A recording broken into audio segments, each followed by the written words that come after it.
Hello, welcome to this session. I'm Paul. I'm a teacher from the UK, and I'm part of an organisation called Teachers for Climate Action. And I guess we actually recently changed our name because we were called Teachers Against Climate Breakdown, and we just thought it sounded a bit too negative, and we wanted to be a bit more positive. And what I'm going to do is run through what we think you need to know right now. What are the key bits of information? And it's going to be a bit of a whistle-stop tour through some of the key climate science. And then we're going to throw at you at the end a few activities and things that you might choose to do with the rest of your time today. So let me get going. Here is our presentation. Now, one of the things I'm going to throw at you first of all is that you might be sat there with your teachers, or you might be a teacher watching this, and we're really keen to grow and to expand and for people to become part of this group.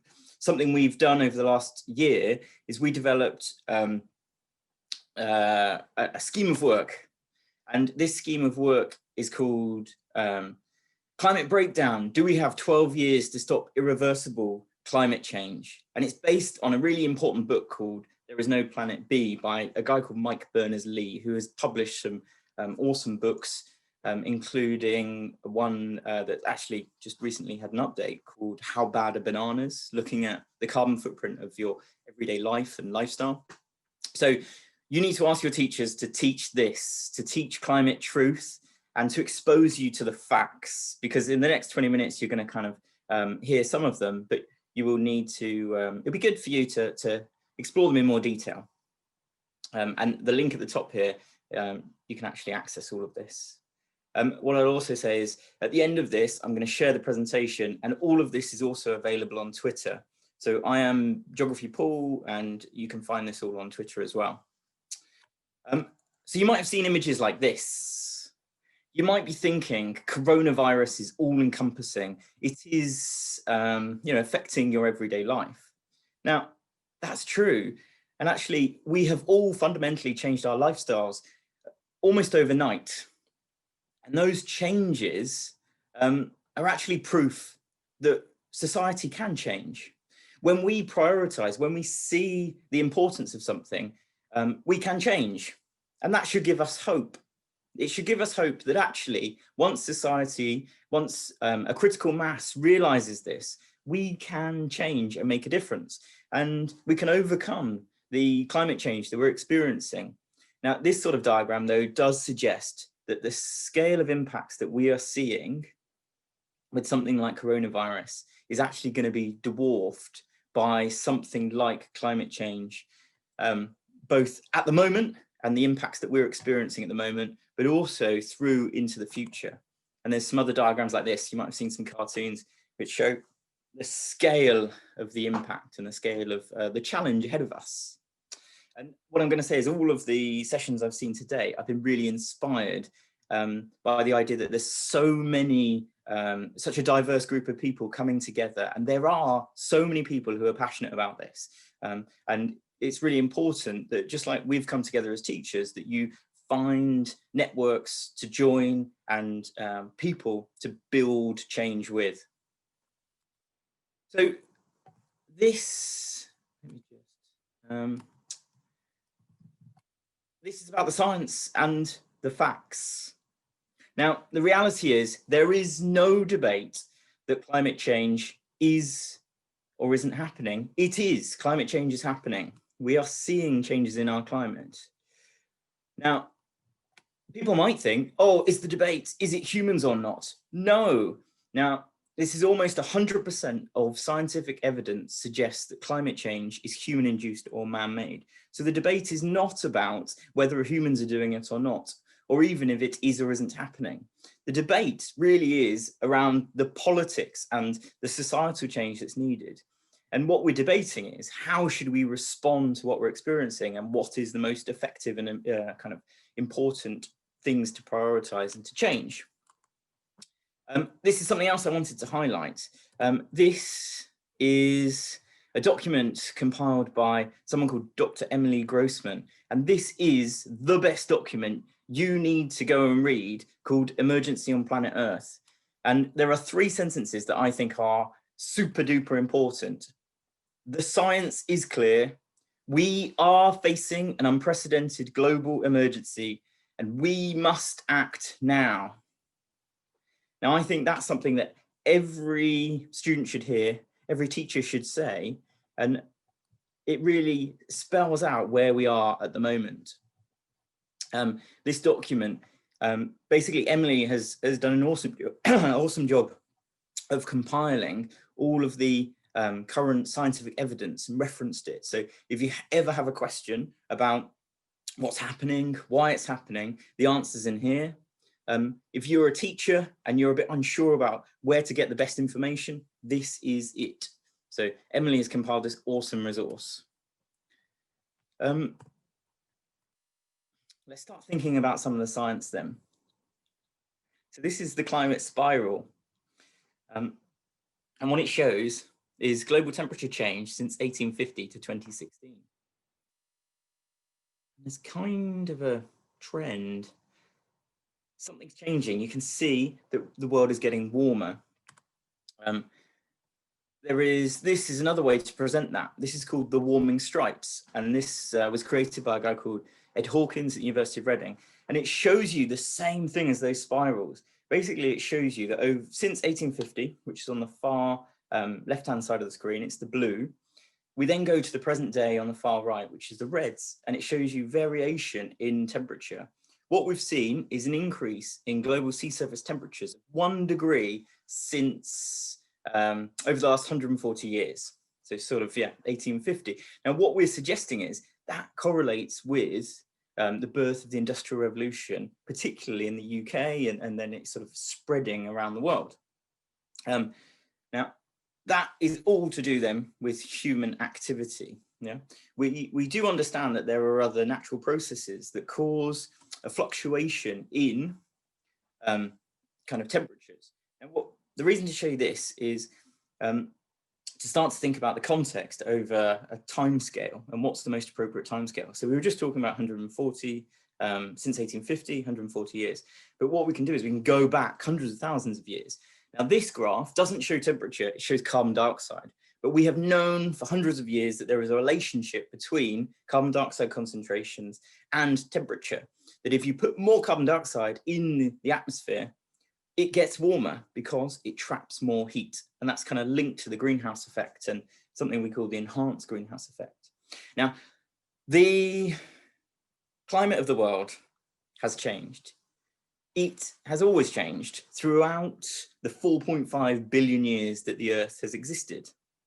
And over sort of in terms of geological timeframes, relatively short time frame of the last sort of 800,000 years, we were in, or the Earth was in, this cycle of going from what was called interglacial to glacial, or warm to cold periods. So there were ice caps that extended and it got colder, and then it got warmer and then colder and warmer. And we've gone through those cycles and they're really predictable.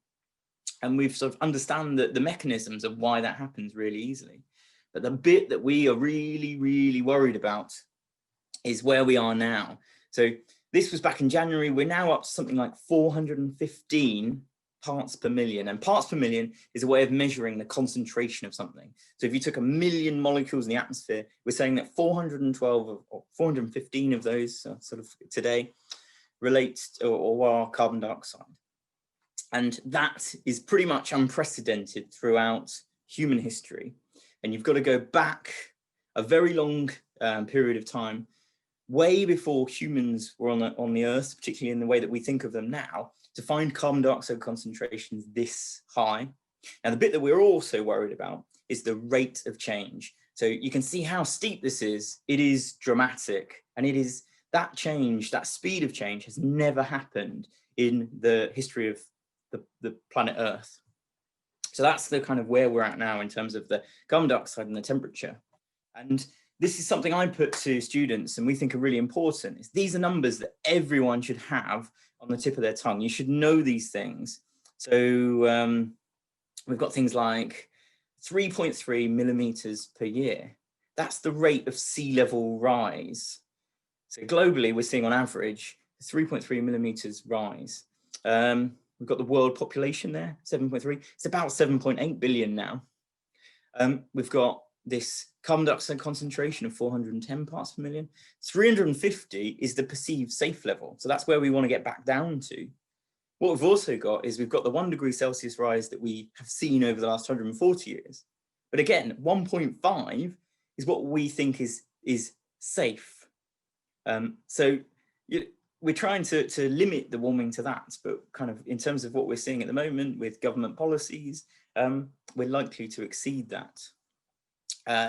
This 100 million barrels is a fun one. That's the amount of oil that the world consumes every single day. So on one single day, the world consumes 100 million barrels. And that's when you can start to think about our relationship with fossil fuels. And what we really need to do is completely stop consuming fossil fuels. We need to leave them in the ground, stop burning them so that we are releasing carbon dioxide into the atmosphere. Okay, so the Met Office. I mean, what I should have said as well is that all of what I've just told you and all those numbers is kind of communicated by the big scientific organizations. So the Met Office, NASA, the big world players, and it's all kind of, yeah, like I was saying earlier, kind of really clear scientific evidence. But the Met Office have sort of been extending that and saying that actually we can start to link the increases in the intensity and frequency of extreme weather events and things like changes in our maximum temperatures or the warm spells, even for somewhere like the UK. So starting to think about specific countries and the impact of climate change, we are seeing that now. What we're also seeing then is the coldest days becoming milder. We're seeing wetter or more rain on the wettest day. And then also shorter, drier spells though. So what we're doing is we're feeding more energy into the climate system, and that then kind of shifts and changes the balance.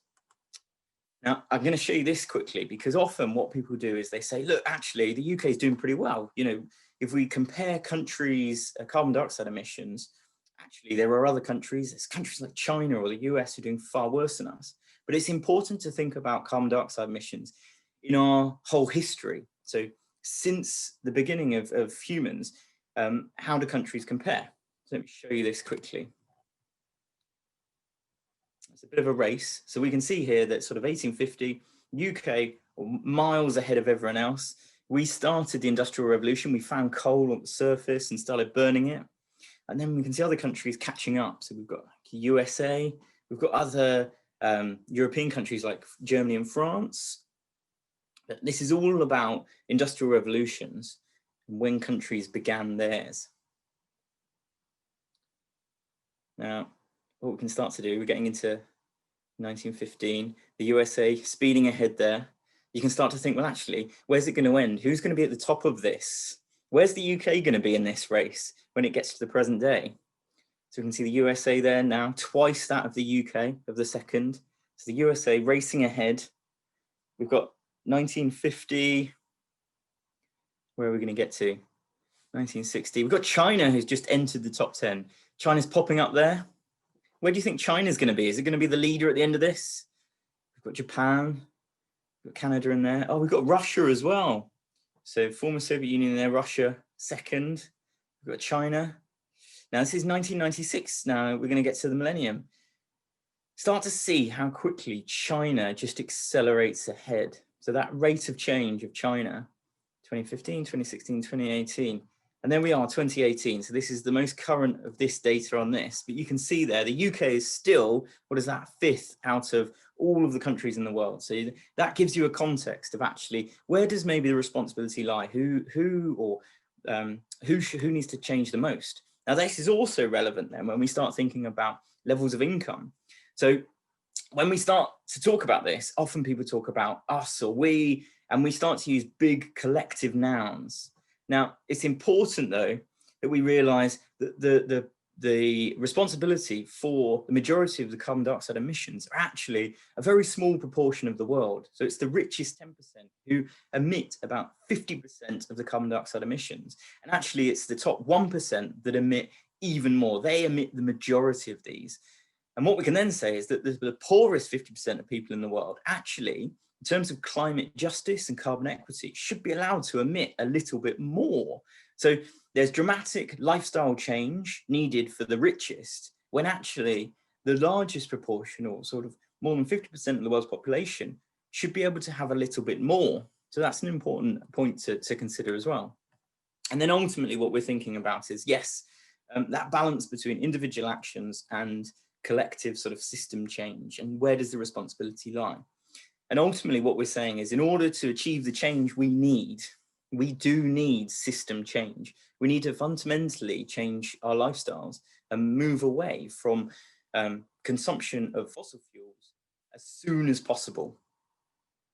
So we start to think about then, what might that look like? What do climate futures look like? And actually the future is unwritten. Yeah, our actions today and the actions of society will result in different levels of temperature change. And it is within our grasp to stay within this safe level of sort of maybe 1.5 degrees Celsius. But what it requires is fundamental changes in society. So it is our actions today that create that. And it's important that we stay really hopeful, and we talk about the positive changes. This is not about giving up and stopping doing things. It's actually changing our lifestyles so that we are happier and healthier people. And ultimately we make the world a happier and healthier place. Here you can see how dramatic, the longer we leave this, the more dramatic the change in our lifestyles in terms of the carbon emissions that we can emit. So just to think about then some of the things that we can do, it is really important that you know now that one of the most fundamental things you could do is just simply talk about climate change. And there have been lots of other people mentioning this today in these sessions, and I'm sure over the next few days, people will repeat this, but just engaging people in conversation about climate change. Maybe throwing one of those statistics at them, saying, did you know? And asking them questions about their lifestyle. Now, obviously, yes, moving to a plant-based diet would reduce our carbon emissions and also our use of kind of land and water and other consumption. There are a whole variety of other things that you could do. And this was sort of Mark Maslin, university lecturer, who proposed this as some of the most fundamental things that we could do. What I'm going to say as well is that as an organization, Teachers for Climate Action have set up, we set up an event last summer called the Big Climate Teach-In, and we have decided to run that again, but solely for MPs. And so what we would like you to do is to invite your MP to the Big Climate Teach-In, and I'll share a link, and this is also available on Twitter so that you can find out how to do that. We've also set up a climate crisis emergency on planet Earth test. So there's 20 multiple choice questions, and you can see how much do you know, test your knowledge. And then the last one I'm going to suggest as well is that we have also set up with an awesome organization called Aim High and a man called Matthew Shribben and a whole group of other teachers and great people, a course called How to Talk About the Climate Crisis to Anyone in a Way That Makes a Difference. And that course is running from Wednesday for the next month. And that, if you want to find out more, would be a great way to go about that. So I'm just going to have a look at the questions and see if anyone has suggested any questions just for the last couple of minutes.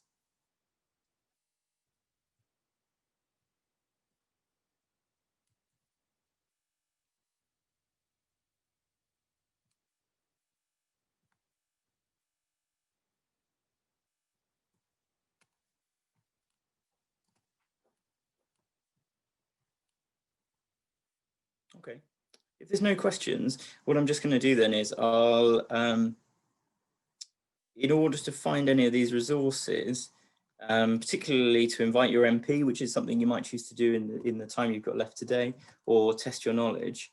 All of the links in this are available through Twitter, or if you just Google, you'll be able to find these. But otherwise, thank you, and I hope you enjoy the rest of this week.